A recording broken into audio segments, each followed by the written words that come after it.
ça veut dire que tout est OK. Enfin, vos questions, vos remarques, je pense que vous saviez tout ce qu'il y avait échangé ce soir.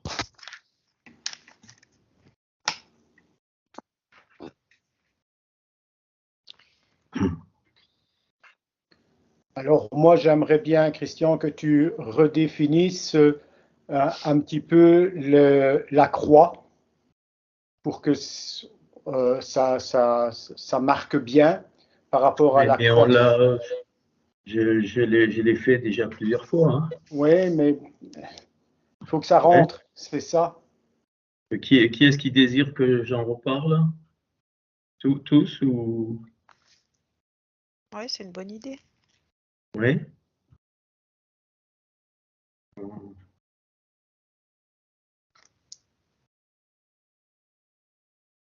D'accord.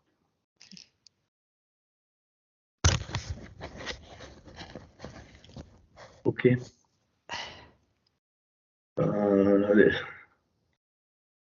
Alors, le problème, c'est que... le problème, c'est que on a du mal, enfin, beaucoup ont du mal à sortir de ce qu'ils ont appris dans les milieux religieux. Bon, sauf si pour vous maintenant c'est clair, c'est donc. Alors si je prends le mot tsalav, qui est la croix en hébreu, le tsadé, donc le lamed et le bet. Après on peut ajouter l'article, ainsi de suite. Bon, la valeur fait 122. Donc on peut lire le psaume 122, hein, on apprend des choses. Aussi le psaume 124 qui veut dire Betzalav, donc dans la croix, mais aussi donc Ketzalav, ainsi de suite. Bon.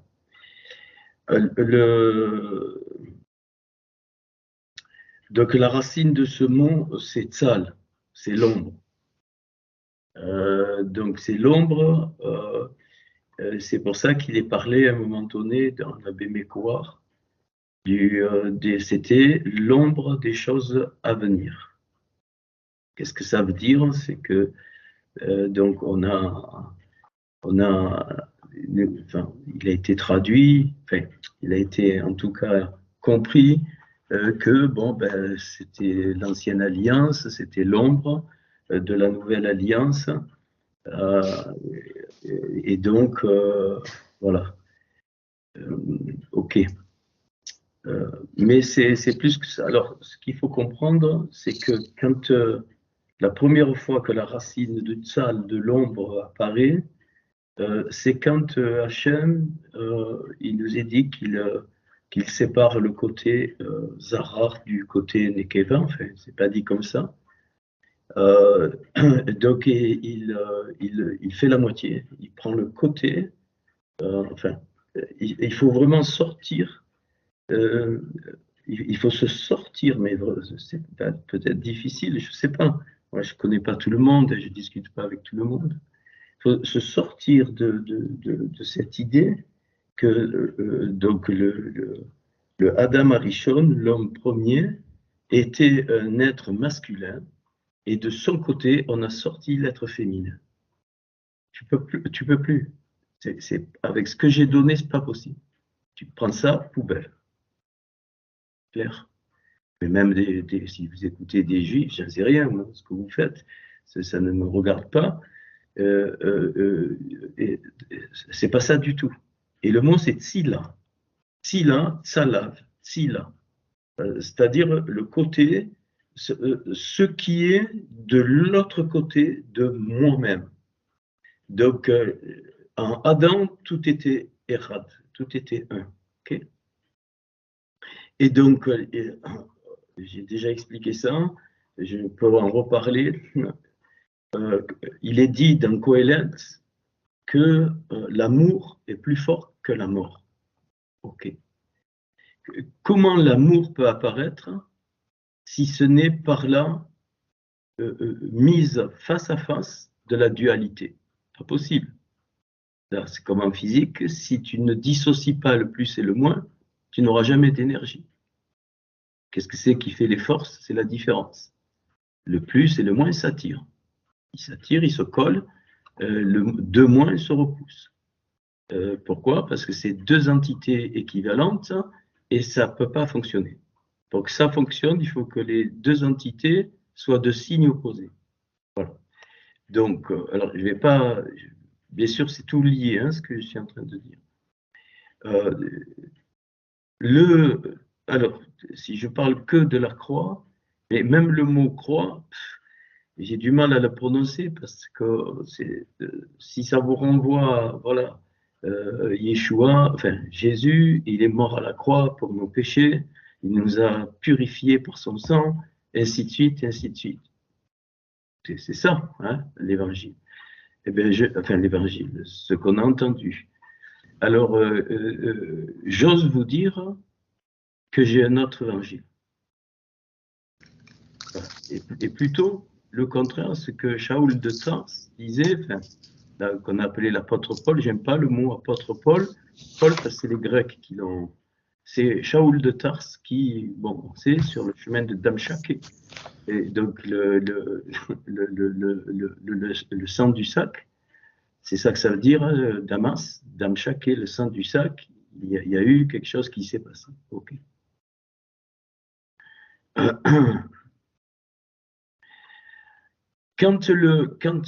Donc, il y a ça pour que l'amour apparaisse. Pourquoi l'amour devait apparaître? Parce qu'on ne devrait pas être ici.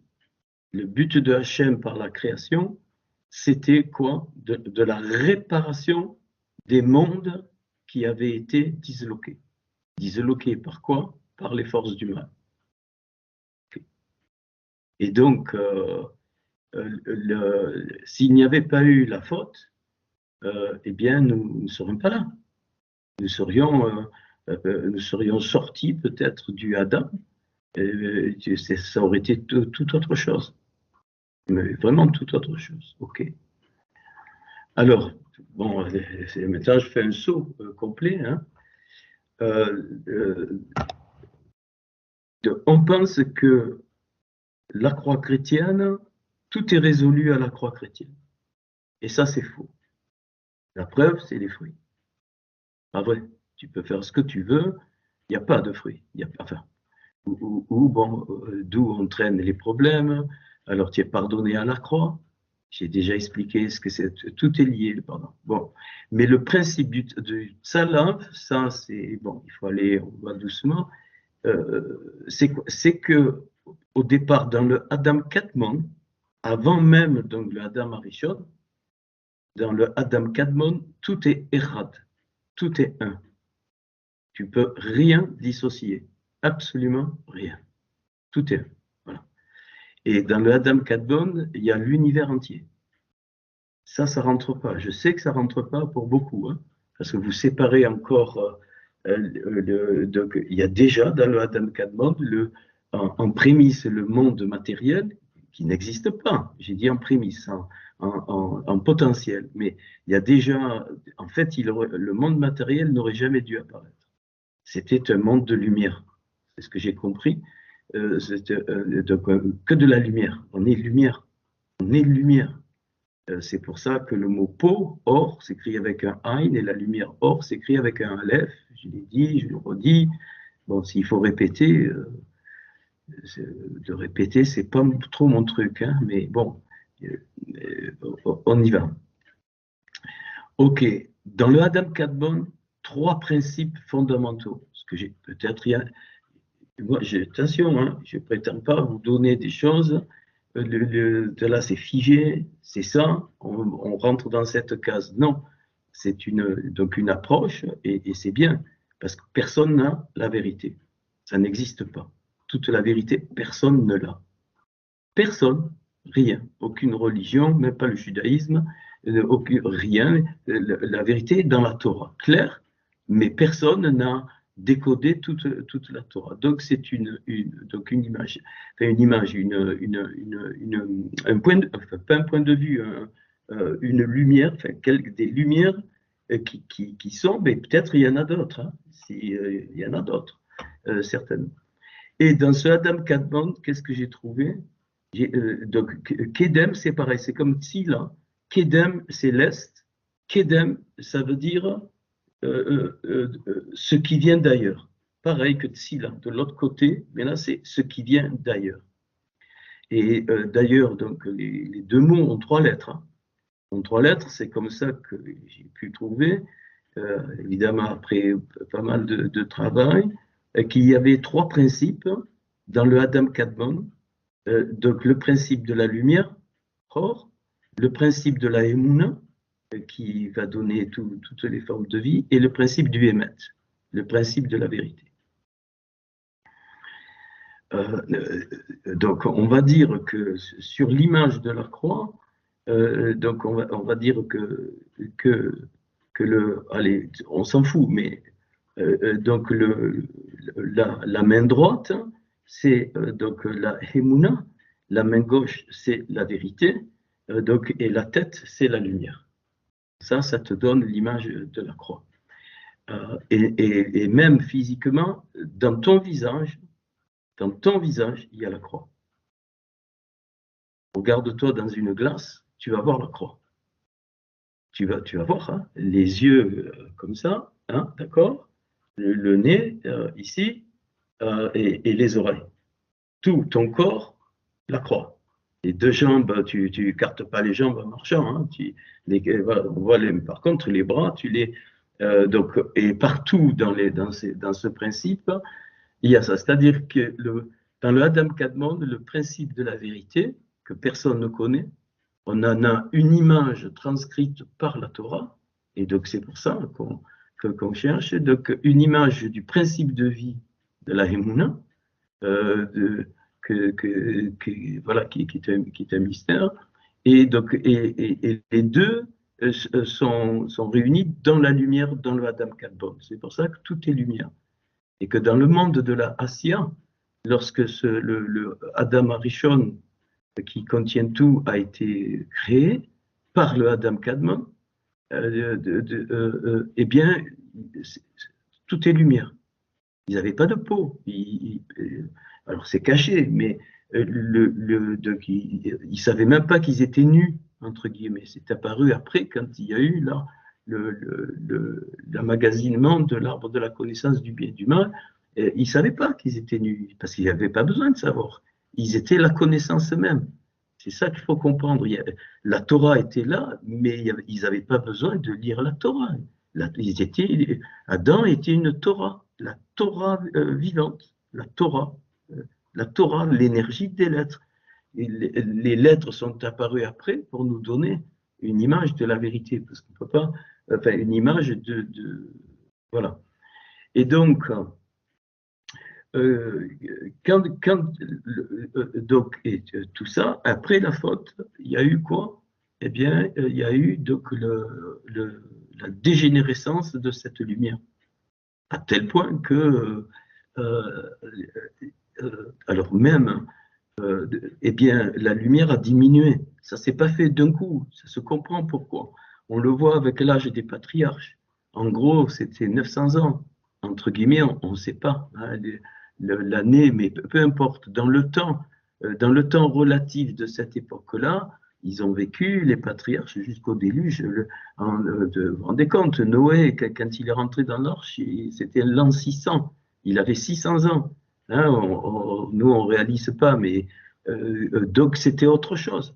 Hein, il y avait encore des grandes lumières. Puis, quand il y a eu le déluge, donc, eh bien, d'ailleurs, c'est écrit, eh l'homme maintenant la durée de l'homme sera de 120 ans. Et depuis, ça a dégénéré.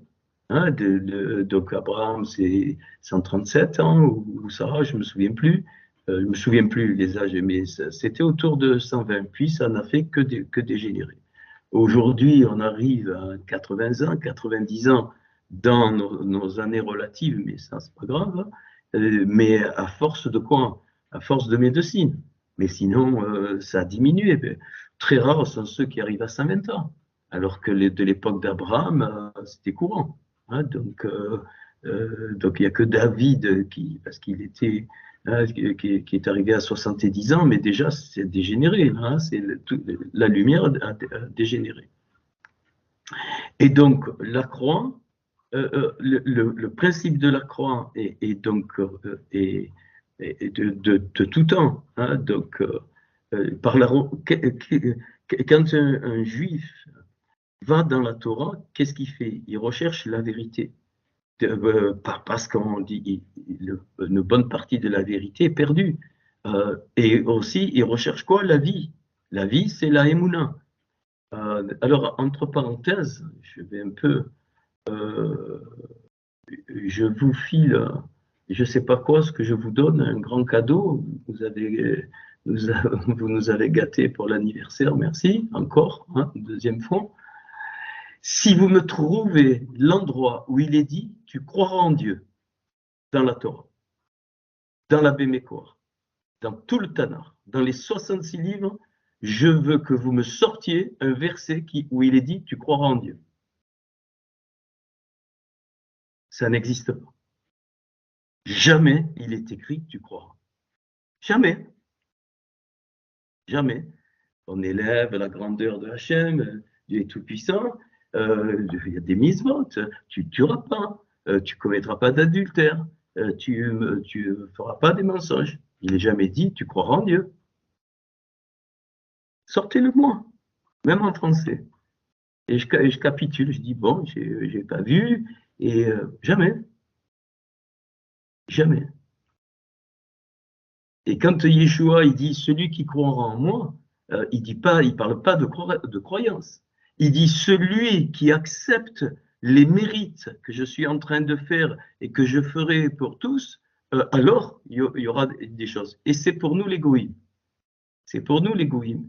Et donc, et le principe de la croix, c'est quoi? C'est la réconciliation du Emet et de la Emouna pour retrouver la lumière originelle qu'on aura, parce qu'on ne peut pas, qu'on n'a qu'en partie. C'est pour ça que Paul l'exprime la Saül de Tarse l'exprime d'une façon un peu spéciale. Il dit, nous n'avons pas l'esprit, nous avons que les arts de l'esprit.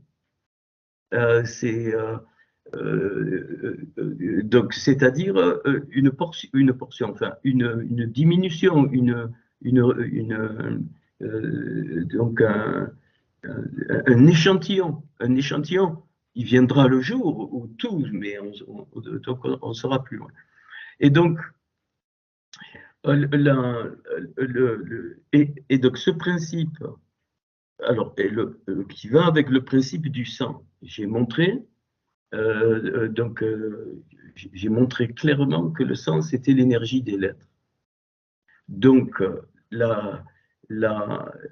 donc le vrai principe de la croix, c'est donc d'accepter qu'il y ait cette réconciliation, enfin ce rétablissement du Erat, du Emet et de la Emouna, pour que les lettres qui nous ont construites, qui nous ont formés, les lettres, je dis bien les lettres qui sont des énergies, qui sont soit déformées, soit pas à leur place, qui sont désharmonisées, ainsi de suite, eh bien, soit au cours de toutes nos vies, soit à la fin remises dans l'ordre que Hachem les avait mises pour nous créer chacun de nous. Et nous n'avons pas le même ordre. Parce que sinon, si nous avions le même ordre des lettres en nous, nous serions tous pareils. Il n'y aurait aucune différence. Il n'y aurait pas de blond, il n'y aurait pas de yeux bleus, il n'y aurait pas de vert, il n'y aurait pas de rouge, il n'y aurait pas la différence d'âme, ainsi de suite, ainsi de suite. Et donc, ce que j'ai trouvé, c'est ça. Et donc, quand on parle du sang de Yeshua qui, soi-disant, nous purifie de tout péché, c'est pas l'aspect chrétien. C'est ça, c'est-à-dire que je dois travailler, que je dois avancer pour que petit à petit, purifier de tout péché les lettres qui ont été touchées par le rata, c'est ça, les lettres qui nous ont formés sont chez tous, sinon on ne serait pas mortel. Hein. Tout le monde, on a nos lettres qui nous ont construites, qui sont déformées. Je ne sais pas comment vous donner donc l'image. Et donc le but des Gilgoulim Et quand il est dit, ne me citez pas les versets sans les comprendre, hein, quand il est dit, il est donné à l'homme de vivre qu'une seule fois, après quoi vient le jugement, ça ne veut pas dire qu'il n'y a qu'une vie. C'est pas ça du tout qu'il est dit. Il est dit qu'il est donné une vie pour arriver au jugement. C'est-à-dire, dans cette vie, dans la vie que tu as eue, dans les vies que tu as eues, à la fin, ben oui, il t'est donné de vivre une fois cette étape, après quoi vient le jugement. Et s'il vient le jugement, il y a la récréation. C'est un principe de Hachem qu'il a révélé. Il ne peut pas y avoir de création. Il ne peut pas avoir de récréation sans jugement. Point. Qu'est-ce que c'est le jugement? Ça va vers la croix. Hein? Qu'est-ce que c'est le jugement? Le jugement, tout le monde l'entend négatif, parce qu'on est imprégné de dimensions depuis des siècles, on est imprégné condamnation. Le jugement est une condamnation. Ne me juge pas, tu n'as pas le droit de juger, tu n'as pas le droit de pointer du doigt. Tout le monde le voit comme ça. Mais le jugement, avant tout, c'est un état de l'art de ta vie. C'est-à-dire, à un moment donné, le jugement, c'est quoi? C'est l'analyse correcte de ta vie à un instant donné. Le mur, il est blanc. Bon, voilà, c'est un jugement, c'est une analyse, c'est pas une condamnation. Ça, c'est mal. Je ne juge pas, j'analyse. Ça, c'est mal. Je vais faire du mal à quelqu'un, je vais le tuer, c'est mal. J'ai pas besoin. Je suis pas en train de. Aujourd'hui, d'ailleurs, on le voit. Hein, on ne peut pas juger, il faut rien dire. Non, non. Il faut déclarer le mal, mal, le bien, bien. Voilà. Donc, et pourquoi? Pourquoi c'est un objet de création ou de recréation? Parce qu'Hachem a pris, j'allais dire, a pris le risque, c'est pas ça, il a décidé de faire des êtres autonomes, que nous sommes. Et même la nature, les lois physiques, elles sont autonomes. Elles sont autonomes. Les lois de la gravitation ou d'autres lois ne changent pas. Les lois biologiques ne changent pas. Chez tous les êtres humains, tu dois dormir, tu dois manger, ça ne change pas. C'est une autonomie. Ça a été imprimé par le Adam Kadmon, hein, puisqu'il avait, par la Emouna, le Emet, et évidemment, qui était à l'origine uni dans la lumière. Et donc tout fonctionnait. Hein, tout, sans la chute, donc c'est pas difficile à comprendre. Et donc,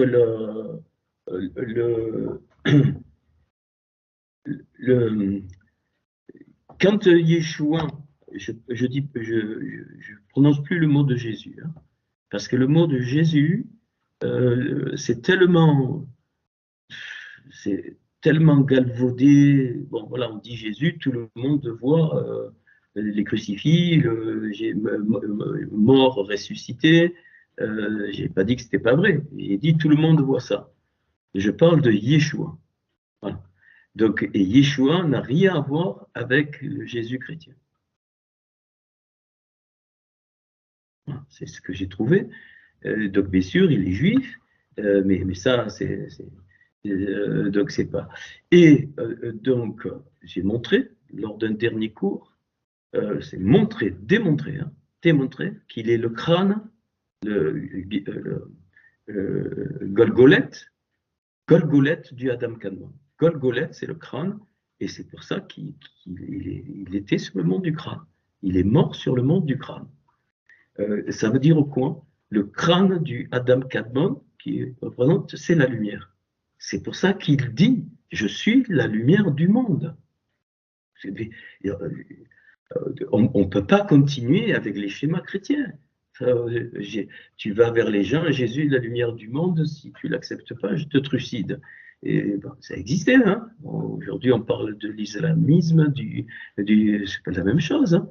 De l'époque de l'Inquisition, c'était du djihad. Les croisés, c'est du djihad. Il ne faut pas se mettre des pots de saucisson. Hein. Alors la différence, c'est que la religion chrétienne est une religion de grâce, d'amour, bon, et comme elle est mal interprétée, ça donne le résultat d'aujourd'hui. On est en train d'appeler le bien mal et le mal bien. On l'a sous les yeux, hein, à tous les niveaux, de tous les niveaux. Au niveau d'une nation, au niveau des pays, au niveau de la justice, au niveau de l'économie, tout maintenant, voilà, on ne sait plus distinguer donc le mal du bien. Enfin, je reviens. Donc, la lumière étant trop grande, j'ai dit déjà ça, la lumière étant trop grande, il fallait pour nous une réduction, c'est-à-dire une miniature, sinon tu meurs, tu peux pas. C'est pour ça qu'il est écrit, nul ne peut, la lumière de Dieu est inaccessible, sinon tu meurs, c'est écrit en toutes lettres, nul ne peut voir Dieu, ça c'est impossible, et nul ne peut le connaître, c'est pas possible, c'est trop fort, c'est trop fort. C'est pour ça que trop fort. Et donc la croix, le principe de la croix, pour nous, c'est d'avoir réduit cette force pour que nous puissions la supporter.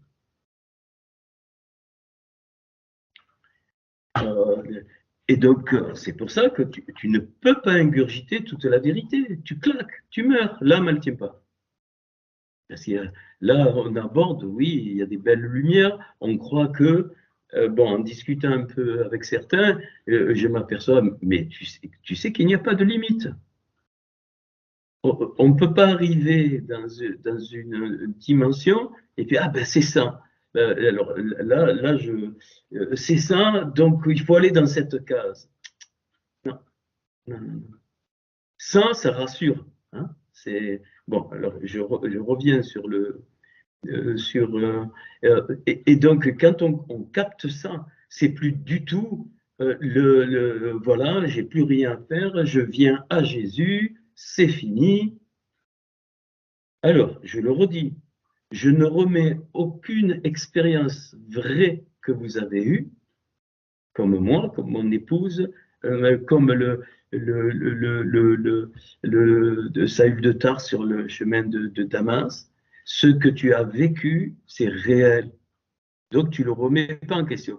Par contre, ça a été l'interprétation que tu en as eue parce qu'on a vécu ces choses-là dans cette grande grâce, dans un milieu de mensonges. Voilà. Mais Hachem a fait avec, sinon, hein, et c'est parce qu'il a vu le cœur. Et c'est pour ça qu'on est dans une période aujourd'hui où ça avance en exponentiel. Hein, donc la Torah est de plus en plus révélée chez les Goïms, les Juifs. Vous allez voir, ça va aller vite, le fait qu'ils reconnaissent le Mashiach, Yeshua, mais ils ne vont pas reconnaître le Jésus chrétien. Hein, je vous l'annonce d'entrée. C'est pas possible. Le Jésus chrétien, c'est pas possible. C'est faux. C'est faux. Il est faux. Voilà. Et nous avons vécu, moi-même, j'ai eu une expérience de mon épouse, plusieurs expériences, mais donc ce qui a été, c'est le background de l'interprétation qui a été donnée qui était fausse. Donc aujourd'hui, on est dans une autre dimension. Et donc, Yeshua est mort, mais il n'est pas mort. Attention, hein, c'est écrit. D'ailleurs, c'est contradictoire. Tout le monde voit Non, non, non, non, non. La mort n'a pas pu le retenir. C'est écrit en toutes lettres. Donc la mort ne peut pas le prendre. C'est pas possible. Sinon, il n'est pas Yeshua. Ce n'est pas possible. C'est volontairement. C'est volontairement pour descendre dans le Sheol qui s'est séparé. Il s'est séparé littéralement. Il n'y a que lui qui peut faire ça. Pourquoi? Parce qu'il est le crâne du Adam Kadmon. Aucun homme ne peut faire ça. Le plus grand juste qui puisse, c'est pas possible. Et la résurrection, c'est pareil. Ça va avec. C'est parce qu'il ne peut pas mourir qu'il est ressuscité. La résurrection est une conséquence de son éternité. Parce qu'il est le crâne de Adam Kadmon, il est unique. Il n'y a pas plus haut que lui. C'est impossible. Satan a essayé de prendre, c'est pour ça qu'il est dit, hein, dans Ézéchiel 28, il a pris du Mashiach. C'est écrit. Il était le Satan, je parle de Satan. Hein, il a été foudroyé. C'est ça qu'il a voulu. Il a voulu être c'est pour ça que sa valeur 359 par rapport au Mashiach qui est 358. 359, ça veut dire quoi? Et il a voulu prendre. Il veut plus que le Mashiach. Parce que si tu prends le Mashiach, ça veut dire que tu es au-dessus du Mashiach. Tu peux pas. Hein, et donc, et quand je dis le Mashiach, on traduit par loin, par ce que tu veux, mais c'est le principe du Mashiach, c'est l'unique. Enfin, c'est l'unique but de toute la création. Le Mashiach, c'est l'unique but. Et c'est pour ça que les disciples, plus tard, ont été appelés des petits Mashiach.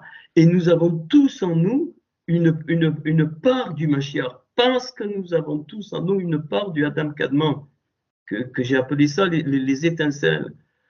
Tous les êtres adamiques, quels qu'ils soient, ont une part du Mashiach, mais qui est pas en lumière.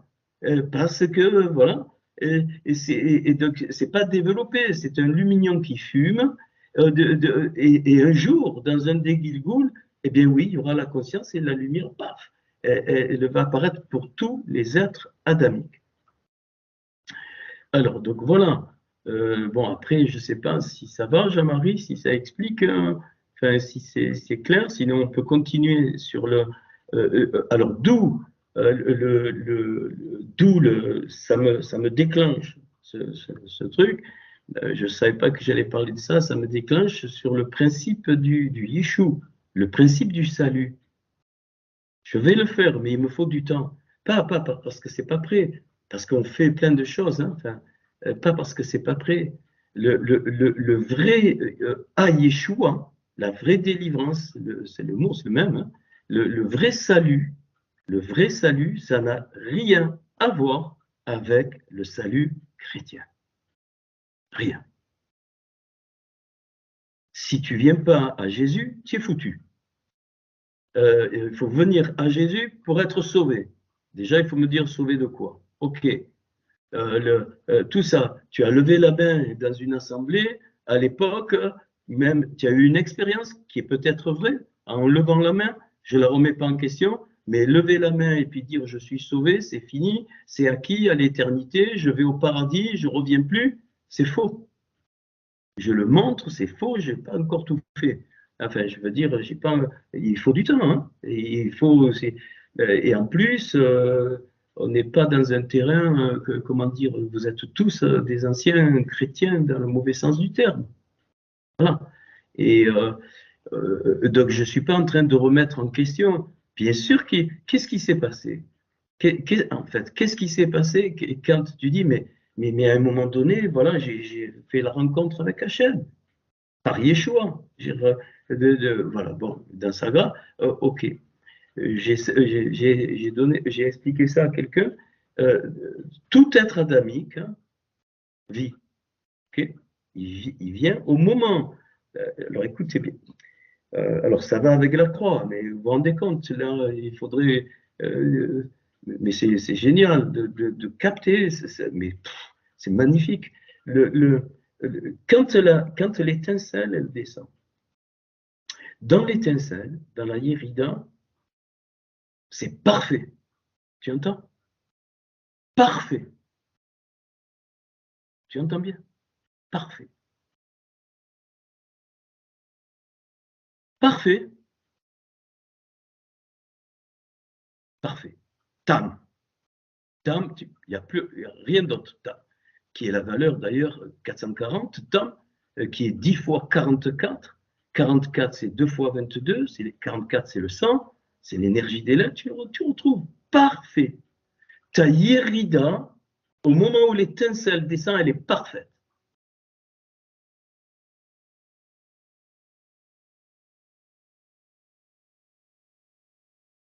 Dès qu'il y a conception dans le ventre de la maman, bien, la Yérida se retire. C'est ce que j'ai compris. Elle ne laisse pas la vie, pas du tout. Sinon, il ne pourrait plus y avoir de vie. Mais elle reste enceinte. Et au moment où le bébé sort du ventre de la mère, eh bien, il n'y a plus que le cordon entre la Yérida et la Raya, et la vie. Et dès que le bébé sort, le péché commence. Ça commence. Donc, mais, et dans l'étincelle, dans la Yérida, donc il y a tout, absolument tout. parce que l'étincelle est éternelle. Donc la Yérida, elle est éternelle. Et donc après, eh bien, voilà. Et au moment où donc la vie vient dans ce monde physique, puisqu'il doit être donc réparé, eh bien l'être adamique, eh bien, il va grandir, il va faire des choses, ainsi de suite, ainsi de suite. Qu'est-ce que c'est la nouvelle naissance? Alors, je vais donner donc une image. Donc, imaginons, mais c'est difficile, hein, imaginons alors c'est pour ça qu'il a été dit que Yeshua, le bon Yeshua, entre guillemets, donc il a dit que ta volonté qui est faite aux cieux soit faite sur la terre. C'est ça la nouvelle naissance. Je vais expliquer. Ta Yérida ne bouge pas. Il y a tout dedans. Et puis, en fonction de ta vie, en fonction de tout ça, ben, tu vas t'éloigner, tu vas te rapprocher, et il faudra peut-être 100 Gilgoulim, j'en sais rien. Il faudra plusieurs vies pour arriver à être à l'aplomb. On va parler comme ça, à l'aplomb de ta Yérida. Ta Yérida ne bouge pas. C'est pas parce que Hachem ne peut pas faire des choses imparfaites. C'est impossible. Voilà, il est parfait. Donc c'est pour ça qu'on n'y accède pas. Alors, et dans un Gilgoul, eh ben, tu vas vivre, je te donne un exemple, hein, tu vas vivre et tu es, si on va ta Yérida est ici, eh ben, tu es par là-bas, ainsi de suite, ainsi de suite. Tu n'as même pas conscience que Hachem existe. Tu meurs, au moment où tu meurs, tu renais. OK? Et tu dois redescendre, ben, tu redescends. Et ainsi de suite. Et mais dans un des Gilgoul, tu vas te rapprocher de plus en plus de l'endroit où tu dois être pour que ce qui est fait dans les mondes d'en haut se fasse ici sur la terre. Et quand tu arrives dans un Gilgoul où tu es aligné complètement, c'est-à-dire que tu es conforme à ce qu'il y a dans les sans effort. Ce n'est pas une question de dire alors je vais faire ça, je vais faire ça, je vais faire ça, ça. Non, non, non, non, non. Et là aujourd'hui, tu es dans un Gilgoul où tu as conscience de Hachem. Tu es dans un Gilgoul où les choses se sont bien avancées. Mais peut-être ces anciens Gilgouls, tu étais très loin. Mais là, tu te rapproches du centre. Rappelle-toi la roue avec les psaumes. Tu t'approches de la Yérida. Elle ne peut pas être touchée. Je l'ai montré sur le schéma. Le centre, c'est la Yérida. Et le jour où le jour, façon de parler, le Gilgoul où tu es vraiment aligné, tu ne reviens plus.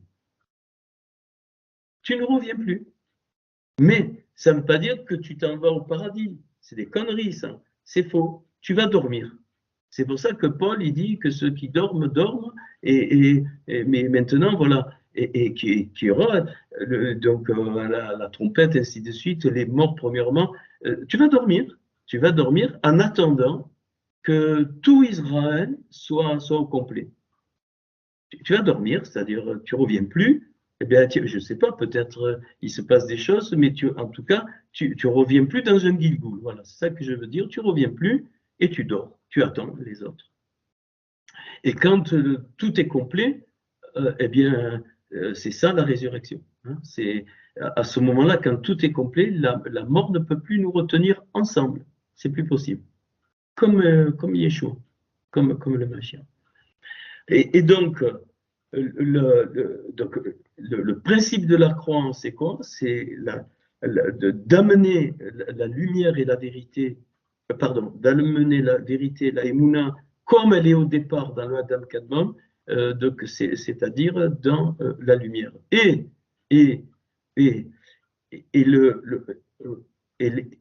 pourquoi il est venu? Il est venu essentiellement, bien sûr, pour tous les êtres adamiques, mais il fallait un stand-by pour la pupille, c'est-à-dire pour Israël. Il fallait un stand-by, donc ils ont été mis de côté, et on comprend maintenant les écrits de Paul, ils ont été mis de côté afin que nous, et donc nous, c'est quoi nous?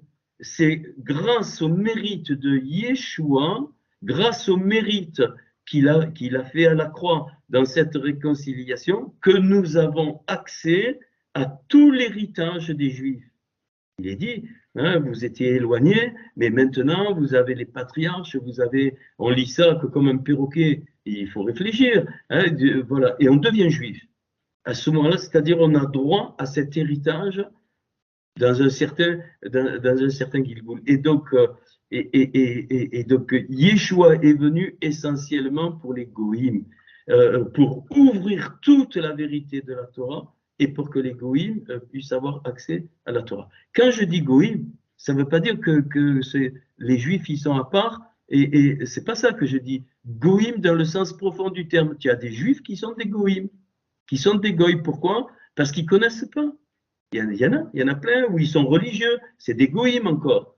Mais quand je dis le juif, c'est celui qui, son cœur est complètement rentré dans la Torah. Ça, c'est le juif. Et bien sûr que c'est plus facile pour les juifs, parce qu'ils ont la Torah depuis leur naissance, et ainsi de suite. Mais ce n'est pas parce qu'ils font toutes les mitzvot, qui sont ainsi de suite, qui sont juifs de cœur. C'est pour ça que Paul, il dit la circoncision, c'est rien. La circoncision de la chair, c'est rien du tout. C'est la circoncision du cœur. Je ne sais pas si je me fais bien comprendre. Et donc, ça, c'est magnifique. Et donc, les mérites de Yeshua, eh bien, sont pour tous. Sont pour tous. Et il y a un passage aussi qui est dit, eh bien, ceux qui auront marché par la loi seront jugés par la loi, ceux qui ont marché par la grâce seront jugés par la grâce, ceux qui ont marché suivant leur conscience, ça veut dire quoi? Ça veut dire que Hachem est parfaitement juste. Et suivant le degré de révélation qu'il y a eu, eh bien, il ne va pas redemander des choses qu'on n'a pas eues. C'est pour ça qu'il est dit, à qui j'ai beaucoup donné, je redemanderai beaucoup. Et donc, on comprend mieux. Donc, la croix, le fondement de la croix, elle est dès le départ, c'est la vérité et la Hémouna réunies dans la lumière. Ça a été perdu. Et donc, l'œuvre de la croix, c'est ça. C'est la réconciliation de la vérité et de la Hémouna dans la lumière. Et c'est ça qui nous dégage littéralement de toute forme religieuse. Et ceux qui n'arrivent pas à s'en sortir, c'est pas ce qui, je sais pas quel blocage il y a, donc j'en sais rien, mais c'est. Alors je vais vous dire, maintenant on va dans un autre domaine, je vais vous dire, bien aimé, c'est que ça dérange trop et ça fait peur. Voilà le vrai problème. Ça fait peur. Pourquoi? Parce que toutes nos sécurités sont ébranlées et doivent être cassées. Et pourquoi? Parce que l'être humain, hein, son Yetzer Hara, son penchant, il a besoin, je dis bien, il a besoin de religion. Pourquoi? Pour être sécurisé. La religion, elle sécurise. Elle est le contraire du principe de la croix. Le contraire. La croix t'enlève toutes les sécurités. Et c'est pour ça que je m'aperçois, mais alors qu'est-ce que je dois faire? Qu'est-ce que je dois faire? Christian, qu'est-ce que tu dis? Qu'est-ce qu'on fait? On prie? On lit la Bible tous les jours? On croit aux guérisons? On croit au parler en langue? J'ai été baptisé du Saint-Esprit? On y reviendra. Baptisé d'eau? La Sainte Seine qui nous manque? On fait quoi? Toutes ces choses-là, qu'est-ce qu'elles vous ont donné, bien-aimés? Elles sont contre le principe même du tsalav, de l'autre côté. Tsalav, l'hameçon du cœur. L'hameçon du cœur. L'autre côté. Pourquoi? Parce que quand la vérité et la Emouna arrivent pour nous montrer la lumière du Adam Kadmon, on a trop peur. On a trop peur. L'eau est arrivée au niveau de la hanche et un peu plus, presque plus appuyée par terre. Et là, tu as deux solutions. Ou tu recules, c'est-à-dire tu restes, vous pouvez assister à tous les cours du mercredi, même si tu te régales, ça ne veut pas dire que tu es rentré, hein? Pas du tout. Pas du tout. Donc, c'est pas ça. C'est pas le fait d'assister à tous les cours du mercredi qui est important. C'est de vraiment se jeter dans l'eau. Et se jeter dans l'eau, c'est d'accepter de dire, mais je dois penser d'une autre façon. Je dois penser de la façon des lumières de la Torah. Mais Mais c'est hyper facile. Si je vous dis, écoutez, on va tous les dimanches, tous les samedis, on va se réunir, il y aura un message, on va chanter, et puis il y aura des entretiens, les gens vont se confier les uns les autres, tout ça. Et puis on a un pasteur, puis on a un ancien, et puis on a un prophète, pourquoi pas, on a un apôtre, alors là c'est bien, ainsi de suite. Tout ça c'est quoi? C'est des sécurités. Paf, on est canalisé. Et la majorité des personnes, c'est ça. On a l'être humain qui n'a pas compris la dimension de Hachem, il a besoin d'être canalisé. Pourquoi? C'est facile à comprendre. Parce que la vie est d'une insécurité incroyable. Je ne parle pas de la vie de tous les jours. Je parle de la vie philosophique. Et c'est que comment je suis né et je vais mourir et c'est tout. C'est tout, il n'y a que ça. Alors, la religion arrive. La religion arrive, mais non, ne t'inquiète pas, voilà, tu vas ressusciter, si tu viens à Jésus, tu auras le paradis, ainsi de suite, ainsi de suite. Paf, paf, paf, les sécurités se mettent toutes seules. Et puis, tu vois, si tu viens à toutes les réunions, eh ben, c'est là, tu es en train de servir Dieu. Donc, Dieu ne peut pas te rejeter. Et ça nous donne des belles sécurités. Et toutes ces sécurités sont absolument contre Dieu, contre Hachem. Tout ça, c'est contre Hachem. C'est ce qu'il appelle, et c'est pour ça qu'il est dit, ôtez les prépuces de votre cœur, arrachez les prépuces de votre cœur. Fils de l'homme, à Yermaïu, à Jérémie, il lui dit, c'est dans leur cœur qu'ils transportent les idoles. Qu'est-ce qu'a fait le peuple dans le désert? Mais franchement, vous avez réfléchi ça? Ils ont vu la mer se mettre en deux parois, ils sont passés au milieu, les Égyptiens crevuraient, tout ça, et quelque temps après, de l'autre côté, ils font le veau d'or. Pourquoi? Parce que quand Moïse reçoit la Torah, ils ont eu peur.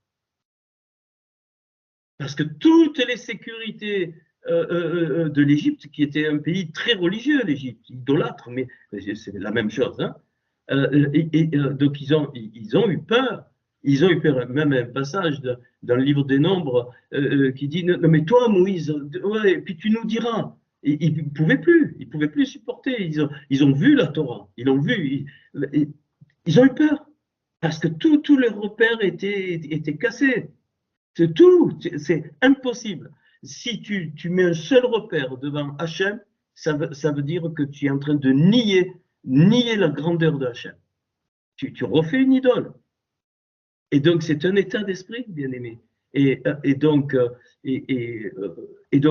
principe de la croix, c'est ça. Le principe de la croix enlève toutes les sécurités de toute forme de religion. Le principe de la croix est absolument anti-religieux.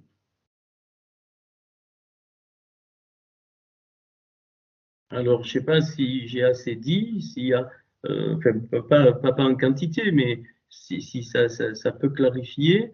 Et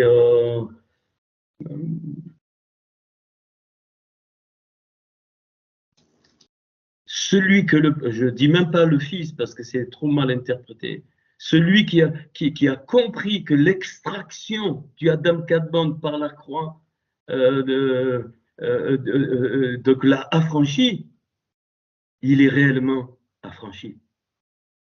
Je ne veux pas dire le verset parce qu'il est trop ambigu. Celui que le Fils a affranchi est réellement libre. Voilà. Mais ça, c'est que les chrétiens qui disent ça, mais c'est pas ça. Il dit celui qui a compris l'extraction de cette grandeur qui nous dépasse. Ça veut dire quoi? Donc qui accepte que tu peux absolument rien faire pour faire plaisir à Hachem. Rien. Même tu donnerais ta vie, ça ne sert à rien. Donc c'est une autre dimension. Et alors, effectivement, tu es réellement libre quand tu rentres dans cette dimension. C'est-à-dire, oula, je ne sais rien, je ne connais rien. Bien sûr, on ne voit qu'en partie, on comprend qu'en partie. Et alors là, on rentre dans une dimension j'allais dire, qui fait plaisir à Hachem, mais c'est même pas ça, puisqu'Hachem n'est pas une personne, hein, c'est pas quelqu'un qui, bien sûr, il a créé les sentiments, mais lui, donc il est Hachem. Et bon, je ne veux pas trop livrer ça, c'est la grande différence entre Caïn et Abel.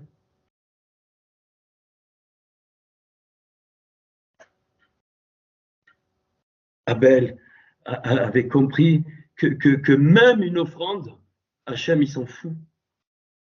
Tout, l'univers entier lui appartient, tout. Il sait même exactement quand tu vas donner le dernier soupir de ta vie. Qu'est-ce que tu me racontes? Ici, quand un cheveu tombe, il le sait. Tout, mais ça fait peur. Ça fait peur. Alors qu'au contraire, alors on a réduit. Ah, il me sécurise. J'ai prié, donc c'est bon, je suis protégé. Ouais, combien de fois ça n'a pas marché?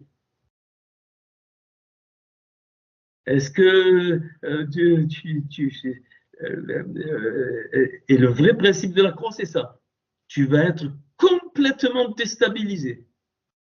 Tu n'es plus du tout, ah ben j'ai fait ci, j'ai fait là, je suis allé à l'église, j'ai fait ma réunion de prière, ma BA, ma BO, j'ai demandé ça au Seigneur, il va m'exaucer, forcément.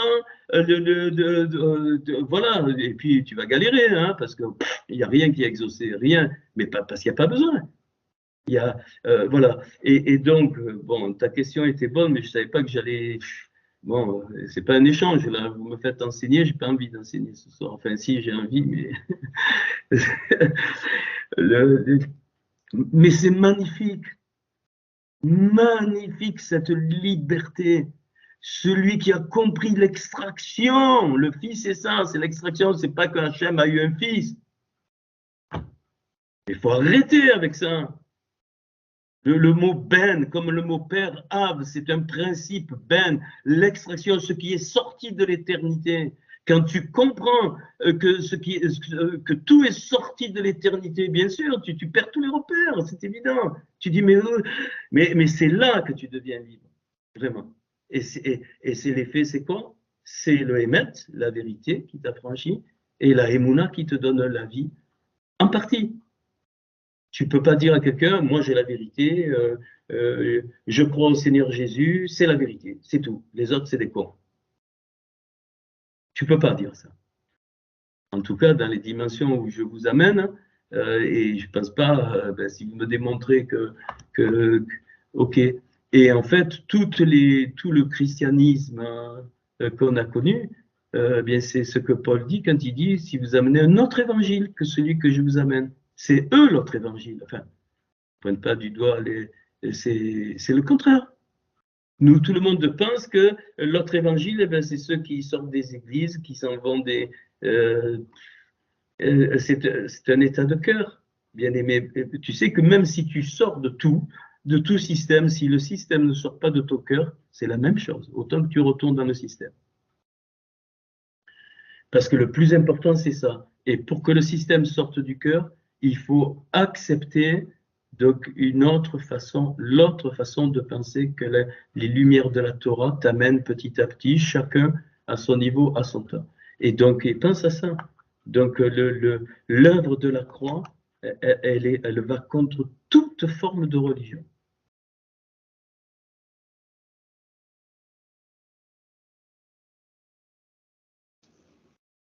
Je te remercie, Christian. Ah, d'accord. Ok. C'est bien. Sinon, j'allais continuer. Mais... Oui, mais tu peux continuer. Non, Mais il y a peut-être des questions. Ouais. Si pas, on enchaîne. Hein, c'est magnifique. Donc, ouais. Voilà. Alors, comme j'en ai vu un ou deux quitter la conversation, peut-être ils ont eu peur, ils sont contrariés, je ne sais rien. Comme là, je ne suis pas centré sur un cours, donc je vois ceux qui se connectent et ceux qui se déconnectent. Alors, autre question c'était une bonne question, je crois, qui m'a permis de donner ce que j'ai compris du salut. Hein, qui n'a rien à voir. C'est pour ça que même Paul, Saul de Tarse, il dit travaillez à votre salut. Il le dit clairement. Ça veut dire quoi? Voilà. C'est OK. Alors, autre question, remarque sur les cours, évidemment. Hein. On n'est pas là pour parler de l'influence des abeilles sur les buveurs de bière.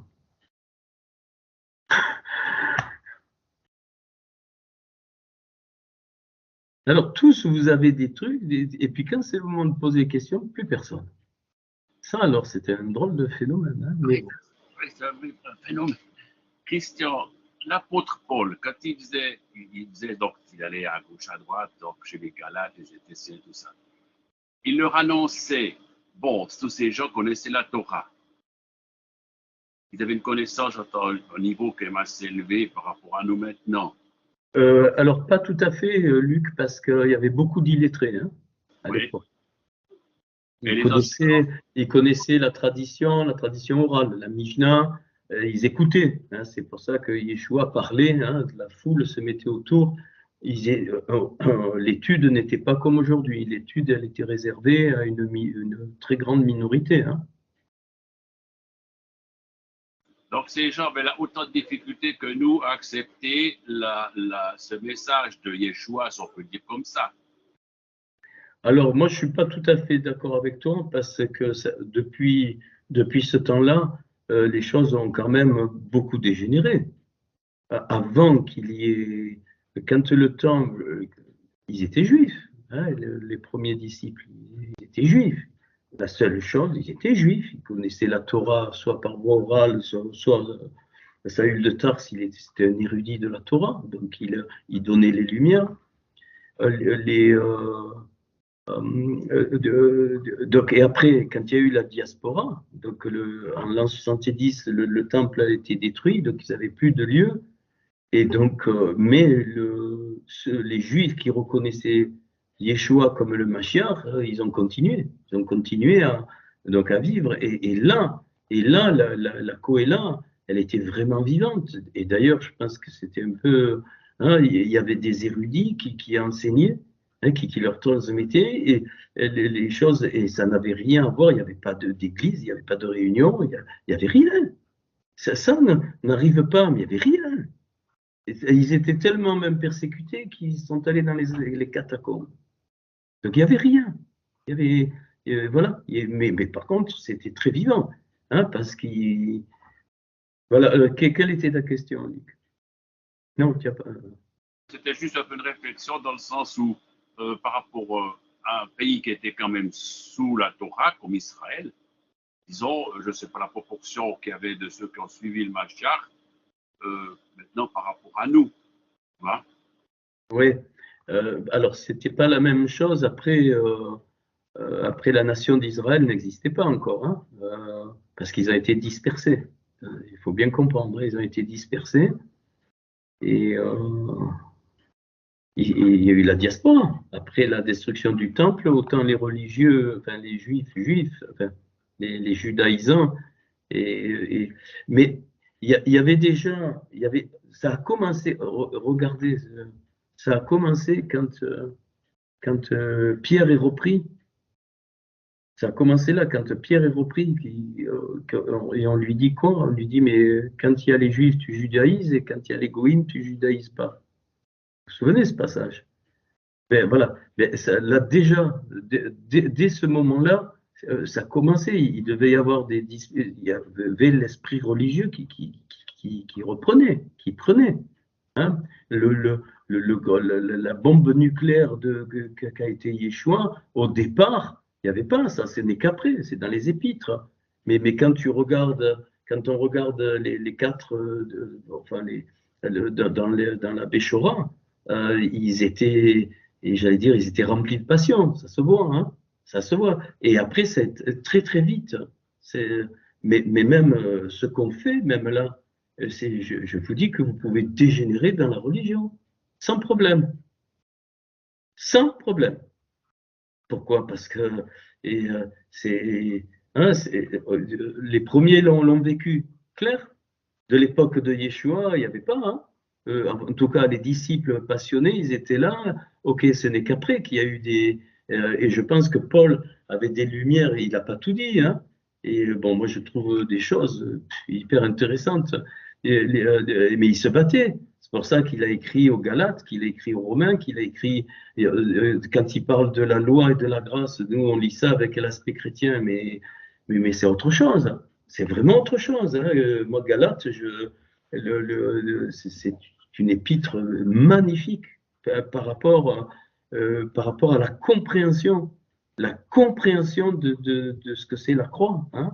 Et il y a aussi l'épître aux Hébreux. Donc les deux, mais Galates, pour moi, elle est profondément juive, entre guillemets. Donc, non, ce que je veux te dire, c'est que le principe, pourquoi? Parce que les sécurités avaient sauté. Les sécurités religieuses ont pété. Quand Yeshua est arrivé, il a tout fait péter. Hein. Je vous signale, tout fait péter. Hein. Et ça a craqué de tous les côtés. Ils étaient religieux. Hein, les premiers, et là, il a fallu certains qui ont été touchés, mais Yeshua, oui, il n'y a que lui qui peut faire ça. C'est d'ailleurs pour ça qu'on l'a divinisé. Ça, c'est une vaste connerie. Mais alors, lamentable, il y aura pas d'être humain comme lui. Il est unique, hein, puisque c'est la réduction du Adam Kadmon. Mais il y aura. Il y a eu, il y aura des personnes qui vont comme ça, qui vont faire péter toutes les sécurités. Pourquoi? Parce que les sécurités, tu crois avoir une sécurité, mais elles t'enferment. Complètement. Même ceux qui disent, bon, je vais étudier maintenant la Torah, je vais loin, hein, je vais étudier la Torah. Et alors? Mais tu peux devenir plus religieux que les religieux en étudiant la Torah. Alors tu vas dire, mais il n'y a pas de solution. Si, c'est l'état d'esprit. C'est l'état d'esprit. Si tu abordes la Torah avec l'état d'esprit religieux, pensant ci, pensant là, forcément, tôt ou tard, il y aura un fruit, il y aura des fruits négatifs. Et donc c'est pour ça que j'essaie de communiquer ça. Changer la façon de petit à petit, je ne dis pas d'un coup. Hein, je ne dis pas d'un coup. Voilà. Et donc, le bitaron, c'est quoi? Le bitaron, c'est la confiance. Ça, c'est notre part. Hein. Donc, ça fait 75 à valeur. Donc, c'est la sagesse. Donc, c'est Perorma. Donc, le bitaron, c'est quoi? C'est quoi? Je perds toutes les sécurités religieuses. Tout, je les perds. Le bitaron, c'est, mais mince, mais pourquoi j'aurais peur? Il est Hachem. Pourquoi j'aurais peur? Au contraire, vas-y, toutes les fausses sécurités, il faut que ça saute, tous les verrous doivent sauter. Non mais, écoutez, allez vous faire du bien, allez regarder ce que le télescope James Webb, le dernier télescope, c'est colossal ce qu'il envoie sur les découvertes scientifiques. Tout est remis en question aujourd'hui, y compris le Big Bang, y compris on a trouvé des galaxies où on ne devait pas trouver. La matière noire, l'énergie noire, ça a l'air d'une connerie, ce que j'ai toujours pensé. Ça fait 20 ans que ça, tout le monde était passé. Mais on vit des temps magnifiques dans tous les domaines. Et plus tu verras le mal se développer, les choses terribles, sache que c'est un bon signe. Hein. C'est un très bon signe. Ça veut dire que le Mashiach va être développé. Bien sûr, on se réjouit pas. Alors, quand tu vas voir ça, tu vois la grandeur de l'univers. Tu dis, mais merde. Mais merde, oui, merde. Mais c'est colossal. Ça n'a pas de nom. Ça n'a pas de nom. Ça n'a pas de nom. Et nous, on a tous le nez planté sur notre petite vie, sur ce que Hachem peut nous apporter.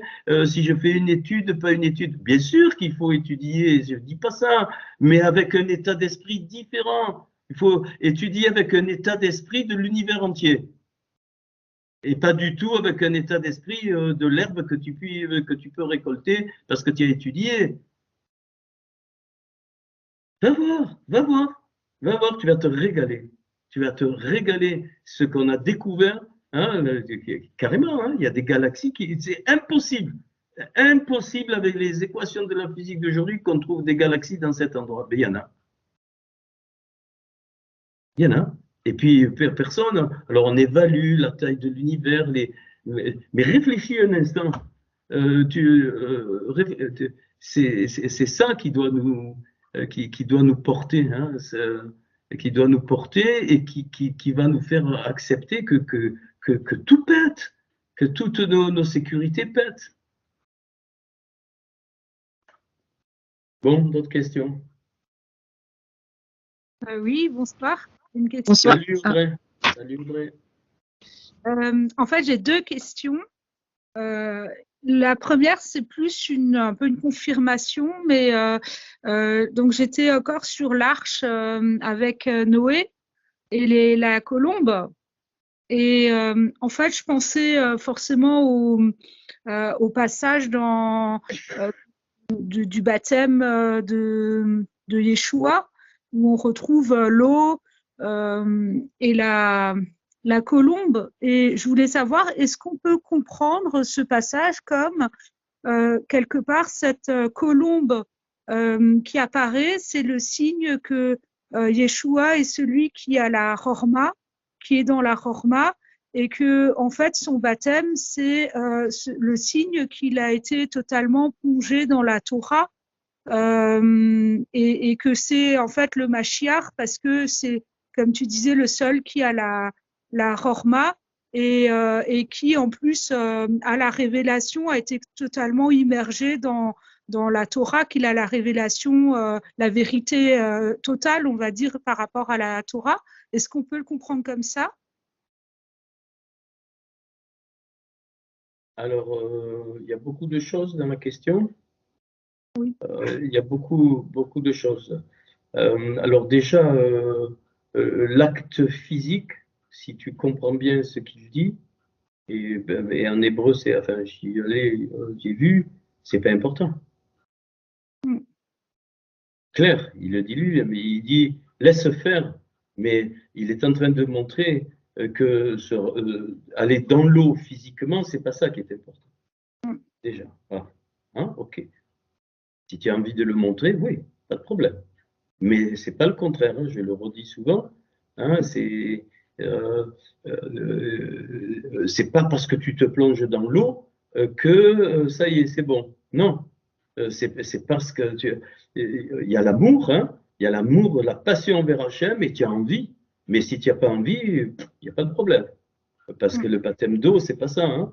Le baptême d'eau, c'est un petit peu, je dis bien un petit peu, enfin un petit peu, c'est une partie de ce que tu as dit, c'est-à-dire le baptême d'eau, c'est accepter les principes de Hachem qui me décoiffent. Donc l'eau de la Torah, évidemment. C'est ça. Donc c'est un changement d'état de cœur, et donc c'est pour ça que Pierre dira, alors c'est un peu mal traduit, c'est un engagement de bonne conscience devant Hachem. C'est ça. Hein? Un engagement de bonne conscience devant Hachem, c'est quoi? Eh bien, ça veut dire qu'il y a le bitaron. Je lui fais confiance, même si tout part de tous mes acquis, de tous mes points de repère, pas de problème. Hein, alors effectivement, ce phénomène ne peut avoir lieu que quand on plonge dans la Torah. Ça, c'est vrai. Ok, pas de problème. Ça, c'est vrai. Ouais, donc pas de problème. Après, je ne veux pas détailler, sinon vous allez vous coucher tard. D'accord. Et merci. Alors, attends, parce que ta question est. Attends, hein.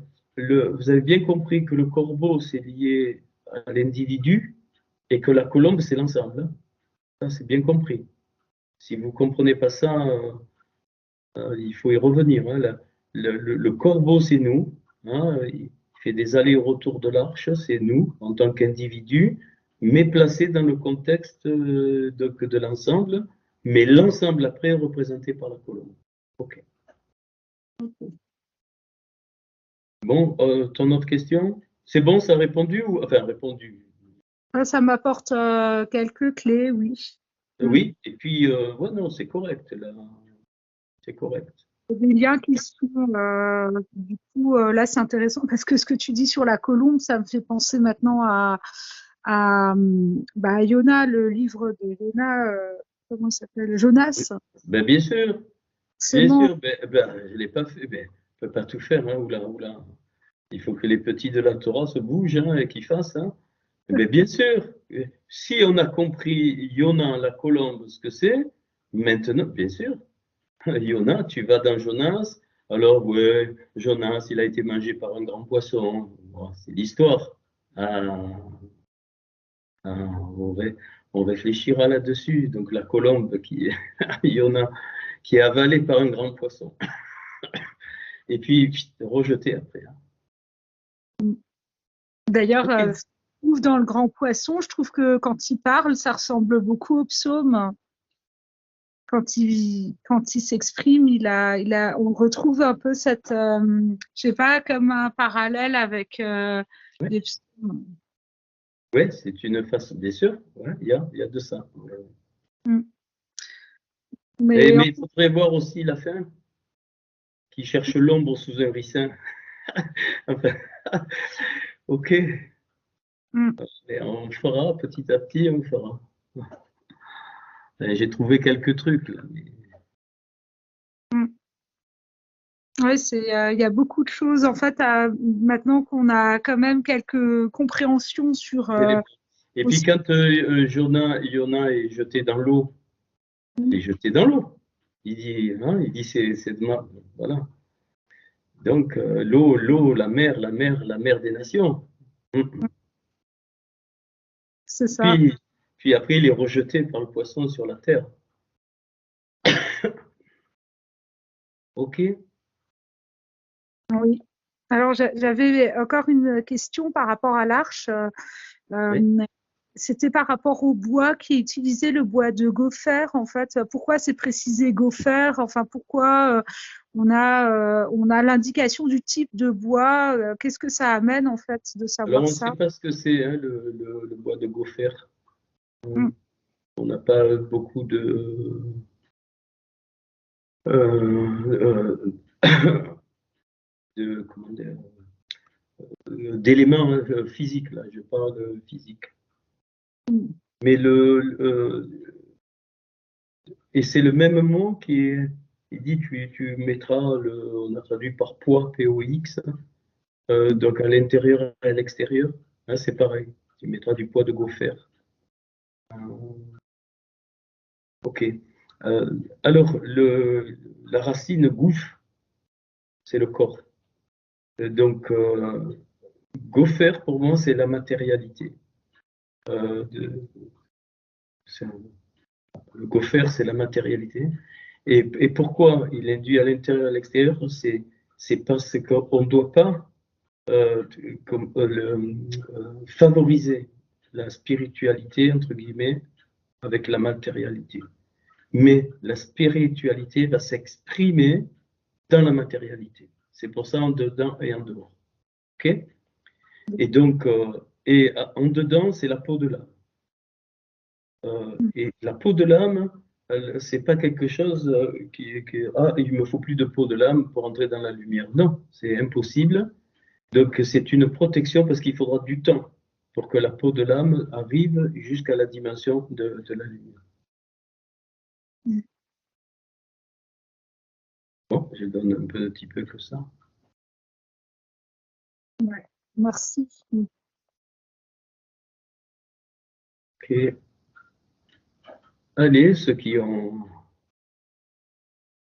Bonsoir. Je me présente parce qu'on ne se connaît pas, Christian. Je m'appelle Amélia. Je suis de Saint-Raphaël. Et je suis parmi vous depuis la rentrée. la rentrée depuis septembre. Oui, tout à fait. Alors, ouais.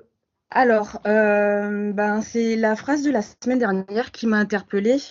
J'ai bien compris, les Juifs sont dans la rigueur, vont vers la grâce. Ça j'ai compris. Mais les Goïm, donc nous avons la grâce par le Mashiach et nous allons vers la loi, la rigueur. Et c'est cette partie, en fait, que j'ai du mal à saisir, que nous allons vers la loi, la rigueur. Oui, mais pourquoi vous avez du mal à la... Alors, si vous voyez le mot loi comme les chrétiens le voient, c'est sûr que vous avez du mal à le saisir. Hein. Alors, Le mot je loi, c'est pense à, Torah. je C'est le pense à mot la Torah Torah, voilà. de la Euh, Torah. Oui, mais ce qui... euh, pourquoi j'ai dit ça? C'est parce que le principe, entre guillemets, chrétien a tout centré sur la grâce. D'accord? Mais on a oublié, enfin, la rigueur a beaucoup diminué. Bon, d'ailleurs, on le voit un peu dans la mentalité. Mais il y a des lois que vous ne pouvez pas enfreindre. Si, écoutez, si je mange, j'arrive à 100 kilos. Et puis je vais prier pour qu'Hachem me fasse grâce pour que de 100 kilos, je passe en un jour à 50 kilos. Vous croyez que ça va marcher? non. Hein? C'est ça la rigueur. C'est-à-dire que je ne vais pas contre les lois de Hachem. Si vous ne dormez pas, vous allez devenir folle, on va vous enfermer. Si vous ne mangez pas, bon, vous allez tenir un temps. Et voilà. Et donc, c'est ça que j'ai voulu dire. Donc, la loi de la Torah, hein, on a traduit loi, enfin Torah, on a traduit Torah par loi. Mais ce n'est pas la loi du chrétien. Hein. La loi rigoureuse, je suis sous le joug de la loi, c'est fini, j'ai plus rien à faire. Non, non, non, non, non, au fond. Et, et donc, eh ben, pour maigrir, je peux prier pendant 1 million d'années. Hein. Si je continue à bouffer, je continue à grossir. Ça, je vous l'annonce. Hein. Je vous donne une prophétie. Voici parole du Seigneur. Si vous continuez à manger, vous allez grossir. C'est vraiment bon, voilà. Donc, vous voyez, on est arrivé à des absurdités totales. Paul dit, enfin Paul, Saül de Tarse dira celui-là qui ne travaille pas, qui ne mange pas. Or, là, avec comment il faut faire grâce à tout le monde, on donne à manger à tout le monde. Vous voyez, c'est donc la contradiction. Bien sûr que, mais c'est des temps. C'est des temps. Et donc, il faut équilibrer la rigueur et la grâce. Voilà. Et la rigueur, c'est pareil pour les lois physiques. La Terre tourne autour du Soleil. Si d'un coup il lui prend un caprice, elle s'éloigne de quelques kilomètres parce qu'elle n'a plus envie de cette orbite, on va tous mourir. Donc la rigueur est un signe d'amour. Il y a des contraintes d'amour qui se traduisent par la rigueur. Je ne fais pas n'importe quoi. Non seulement avec moi-même, mais avec mon prochain. Je ne fais pas n'importe quoi. Si je plante un coup de couteau dans un individu, c'est sûr que je vais lui faire mal. Hein. Voilà, donc vous voyez, c'est ça que je dis. C'est-à-dire qu'il y a des, comment dire, des choses évidentes qui appartiennent aux lois de la nature, eh bien, que je dois respecter. Et si je ne les respecte pas, ah ben, le Seigneur va me faire grâce, et ainsi de suite. Non, non, non. Si je mens, si je vole, à un moment donné, il y aura des conséquences, ça va tomber. C'est obligé. Voilà, c'est ça que j'ai voulu dire. Je ne sais pas si ça est clair. En fait, moi, c'était pas par rapport à ça. Enfin, ce que je pensais que c'était par rapport au Gilgoul, dans le sens où je me disais que en fonction des Gilgoul, on pouvait être aussi devenir un juif, De cœur, oui. peut-être de cœur, mais aussi peut-être être juif de naissance. Oui. Et j'avais mal compris, en fait. Je pensais que c'était par rapport à ça qu'on pouvait, à un moment donné, renaître en tant que juif et du coup passer de la rigueur, de la grâce à la Oui, rigueur. non, ouais, Voilà. ouais, j'ai compris. J'avais Non, pas. là, il y a une confusion. Ouais. D'accord. Merci. Bon, ben, c'est bien.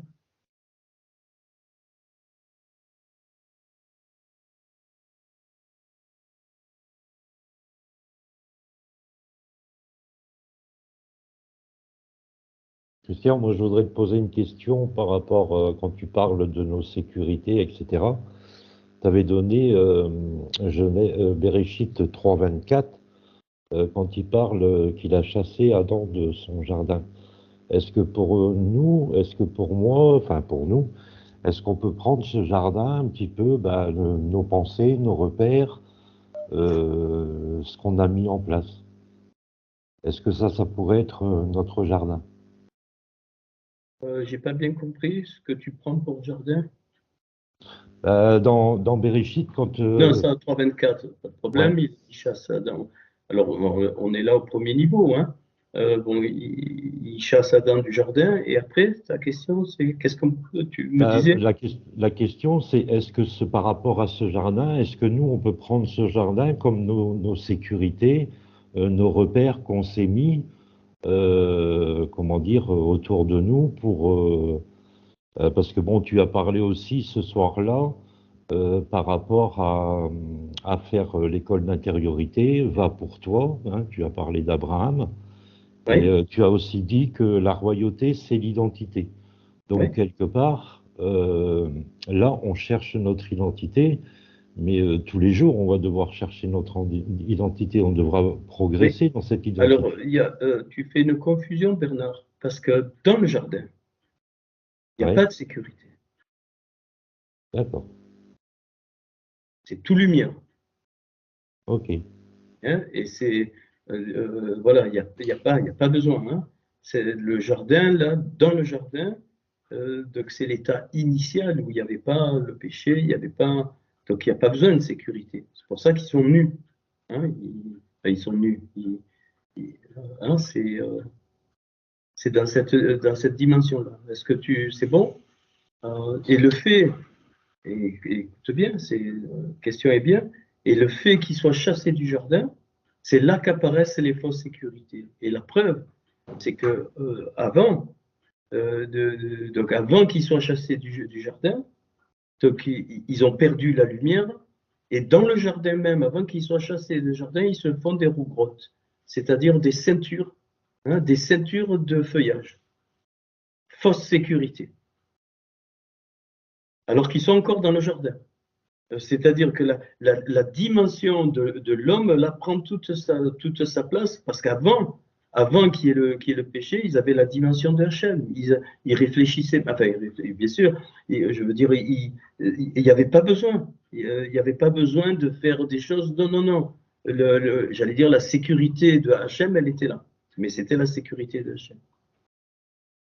Et quand il y a eu donc le péché, donc ils ont voulu refaire une sécurité. D'ailleurs, le mot grotte, les ceintures, c'est 611, c'est la Torah.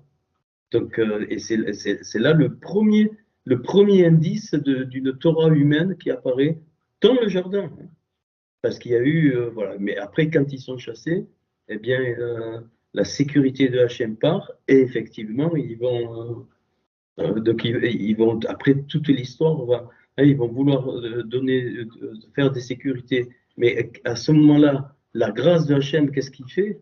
Il va mettre des kétanotes or, des tuniques de peau, et j'ai montré ce que c'était, hein, qu'on retrouvera tout le long de l'histoire humaine. Tout le long. C'est bon, Bernard?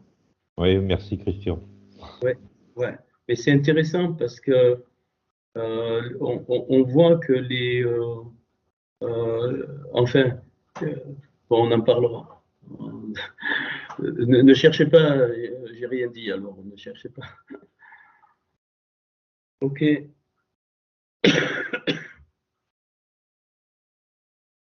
Bon, bon, s'il n'y a pas de.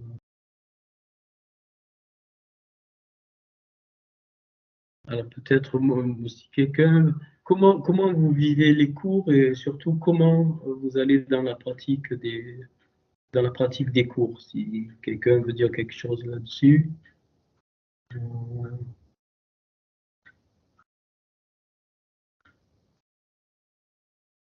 Bon.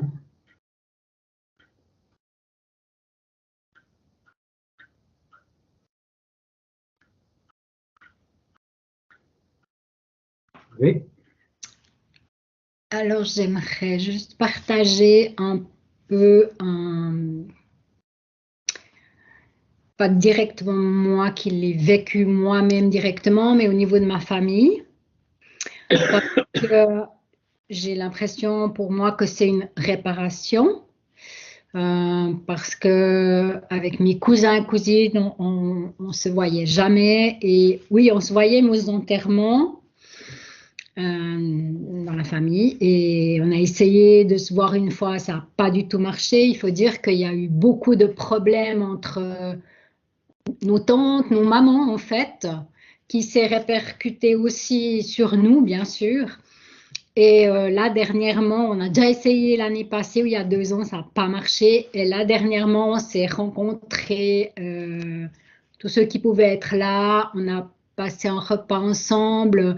Il y avait même un qui avait un autre souper normalement, mais qui est venu quand même là. Donc, pour moi, je trouvais que c'était vraiment une réparation de stopper des choses mauvaises dans ma famille. Ça m'a fait beaucoup de bien de voir. Voilà. Pour moi, c'est un signe, entre guillemets, que j'avance, qu'on avance, voilà. Parce que c'est pas arrivé avant. C'est des choses très graves et très négatives. Et je vois un peu de lumière. Voilà. Ok. Quelqu'un d'autre là-dessus, ça serait bien quand même qu'on entende quelque chose voilà, qui a changé, il y a eu un fruit, ou même la différence avec quand on était dans les milieux religieux, si quelqu'un veut s'exprimer là-dessus, ça serait bien quand même. Moi, je veux bien. Moi, ça a changé pas mal de choses par rapport à ma famille proche, mon mari notamment, qui ne vient pas du tout de milieu chrétien et qui finalement écoute plus ce que j'entends les mercredis. Il le comprend mieux et pour lui, voilà, des fois il rigole, il dit les guilgoules, il dit mais moi ça me parle plus que ton pseudo Jésus là qu'il faut prier pour avoir des choses. Donc du coup, je trouve que ça a un impact hyper positif parce que même ma fille qui est adolescente, avec qui il y avait une petite confrontation, bah là, et ben ça aussi, elle le comprend mieux. Donc pour moi, ça change énormément de choses parce que moi qui voulais tellement que ma famille soit croyante, finalement, je peux plus leur parler et ça vient naturellement. Donc après, du côté de ma famille qui est pratiquante, on va dire, c'est une grosse confrontation, notamment avec ma maman. Mais malgré tout, j'ai l'impression que elle écoute quand même. Alors qu'avant, c'était pas possible, quoi. Si tu crois pas en Jésus, tu vas pas au paradis, tu vas mourir, tu vas partir en enfer. Et là, maintenant, j'ai l'impression que j'arrive tout doucement à lui expliquer ce que j'écoute, ce que j'entends. Voilà. Super. Donc, ça change beaucoup de choses et dans ma vie, énormément.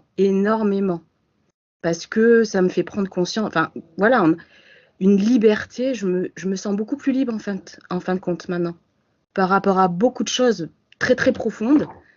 Et puis, en lisant la Torah, bon, je la lis en français, bien sûr, j'ai l'impression qu'il y a des tas de choses qui se sont ouvertes aussi. Donc, voilà, c'est que du positif. Super. Merci.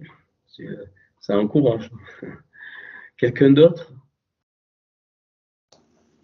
Ce qui est encourageant dans ce que Amélia vient de dire, c'est le mot liberté.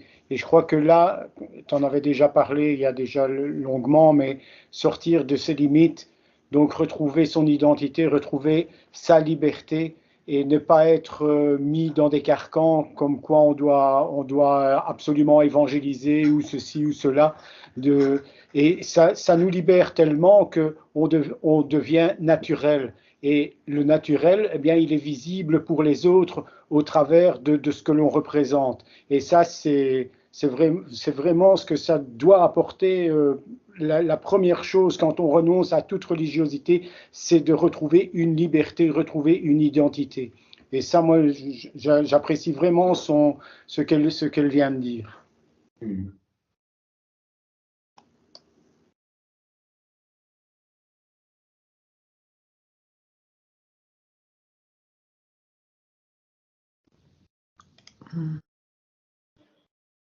Ce qui est intéressant, c'est quand on est vrai, on commence à devenir vrai, authentique, ça déstabilise énormément les autres. Parce que moi, j'ai vécu quelque chose dernièrement où j'ai osé dire que je n'avais pas les moyens de l'acheter maintenant, que j'achèterai au mois de janvier. J'ai laissé le choix. J'ai dit, écoutez, soit je vais le chercher maintenant, je le paie en janvier, ou bien je dis de discuter avec ta maman. Et puis, sinon, tu me dis si ça va ou pas, sinon je dis en janvier. Et la personne avec qui j'ai déjà fait pas mal d'affaires et tout, elle dit, ah, non, ben alors, on le garde jusqu'en janvier, puis tu le payeras à ce moment-là. Donc, le fait de dire les choses, d'une part, ça me montre aussi la margolinerie des gens, si je veux dire ça comme ça. Que si on nous voit, les gens vont nous voir. Mais si on pose des choses clairement, moi j'ai vu maintenant dans beaucoup de cas, même des amis, tout ça, tu parlais des prophètes de l'Ancien Testament qui étaient complètement désintéressés. Si on est dans parce que beaucoup de personnes viennent quand même par intérêt, même des petits intérêts, et moi quand on ne les sert plus, on reste sur la ligne, ces gens disparaissent de sa circulation comme par enchantement. Et je pense que c'est vrai qu'il y a des principes de vérité, d'authenticité et d'être soi-même, ça fait le tri. Alors ce tri peut aussi faire peur, parce qu'il y a des gens qui vont pas comprendre. Mais parce que le monde marche comme ça. Et on prend ça comme un acquis, et c'est pas un acquis. C'est la falsification du mensonge et tout, quoi. Si on prend maintenant, quand ils courent tous, juste pour faire un truc, ils courent tous la main, soi-disant, pour défendre la Palestine. Ils ne défendent pas la Palestine, c'est surtout l'Occident. C'est cher pétrole. Voilà. Donc, si on veut être correct, ça va pousser les gens, tout ça. Ok. Quelqu'un d'autre? Encore un peu de temps. Oui, moi je veux bien témoigner. Oui, Béatrice. Oui, en fait, ce que je voulais dire, c'est que, enfin moi, ce que je vis, en fait, c'est le dévoilement de plus en plus de l'identité et donc c'est vrai, ce qui amène une très grande liberté dans les relations, dans le potentiel.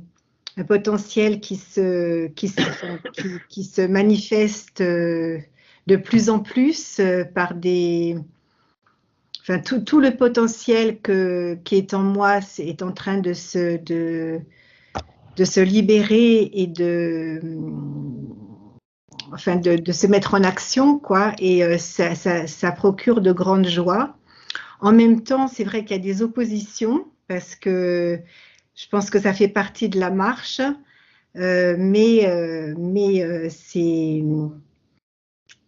comment dirais-je, c'est très épanouissant, en fait, de devenir soi-même tel que Hachem nous a créés. Et de le vivre, c'est quelque chose de magnifique. Donc, voilà, donc merci Christian, parce que c'est vrai que ça libère. Et je dirais aussi que le fait d'aller dans la Torah aussi, parce que tu nous amènes vraiment des grandes lumières, mais le fait après de se plonger dans la Torah, c'est encore quelque chose qui apporte de très grandes joies, parce que là, enfin, moi, ce que je peux constater, c'est qu'il y a une connaissance qui se fait, c'est-à-dire on devient un avec la Torah, enfin, c'est la Da'at, et ça, c'est aussi des expériences qui sont magnifiques. Donc, voilà, donc ça, je trouve que c'est vraiment très positif. Tout ce que c'est plus qu'un enseignement, c'est un enseignement de vie, c'est nous qui devenons des Torahs vivantes. Et voilà, donc je voulais te remercier pour pour ce que tu nous donnes et comment ça nous transforme. D'accord. Je pense qu'il y a encore quelqu'un d'autre qui va parler. Sinon, je désigne. Hein. Oui, Christian, c'est Priscilla. Ah, je te vois pas. Oui, c'est normal, j'ai pas la caméra. Ah, parce C'est qu'il y a une normal. mauvaise connexion, oui. Ouais, je suis à l'hôtel, ça passe pas beaucoup. Donc, On t'écoute. mais je voulais rejoindre ce que disait Amélia et ce que vient de dire Béatrice. Moi, le plus gros point, je le dis souvent, mais c'est la liberté que ça apporte. La liberté de toutes et les fausses sécurités dont tu as parlé tout à l'heure me parlent beaucoup, sans même se rendre compte des fausses sécurités que les milieux religieux ont mis ou que nous-mêmes on s'est créés. Et ça libère énormément. Et le dévoilement de l'identité, pour moi aussi, est fondamental. De savoir qui on est, qui Hachem a voulu qu'on soit, de l'accepter, de le développer, de le dévoiler. C'est juste énorme. Et de vivre cette identité-là avec authenticité, c'est d'une puissance incroyable, en toute simplicité, dans la vie de tous les jours. Et ça change notre façon de voir, de penser, de vivre, de parler. Enfin, c'est vraiment incroyable. Vraiment incroyable. Donc voilà, je voulais simplement rejoindre ce que disaient Amélia et Béatrice, parce que je le vis aussi de plus en plus au quotidien. Et cette manière aussi de redécouvrir, je dirais comme ça, la vérité, la vérité qui vient de Hachem et qui vient pas des hommes, c'est aussi incroyable. Parce que moi, personnellement, ça me redonne un amour et une passion que j'avais pour Hachem depuis longtemps et qui commençait à s'éteindre avec tous les carcans religieux qui étaient en train de m'être mis dessus. Et là, voilà, c'est une passion qui revient, une vie qui revient. Et ça rejaillit sur moi, ma famille, mon travail, enfin bref, partout. Donc voilà, je voulais encore dire merci. Merci pour le canal que tu es et pour l'excellence que tu manifestes. Parce que je pense qu'on se rend pas compte, mais on est extrêmement privilégié de pouvoir recevoir ça par ton canal. Donc je voulais simplement te remercier aussi pour ça. D'accord. Ok.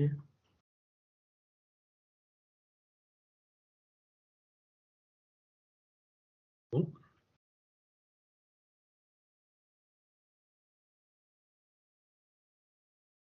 Et c'était bien, c'était un bon échange. On va continuer, donc hein, on continuera. Après, je ne sais pas je pense à la rencontre, je pense que ça serait bien qu'on se voit. Enfin, on essaiera d'augmenter, parce qu'une rencontre par an, physiquement, c'est un peu juste, je crois. Je ne sais pas ce que vous en pensez, réfléchissez. Mais c'est tellement... Je sais que la seule rencontre qu'on a eue, ça a été tellement super, hein, que je crois que peut-être en faire 2 par an. Voilà. Après, je sais que beaucoup, on est pris, tout ça, mais on n'est pas obligé de rester les 3 jours. On peut venir quand on peut.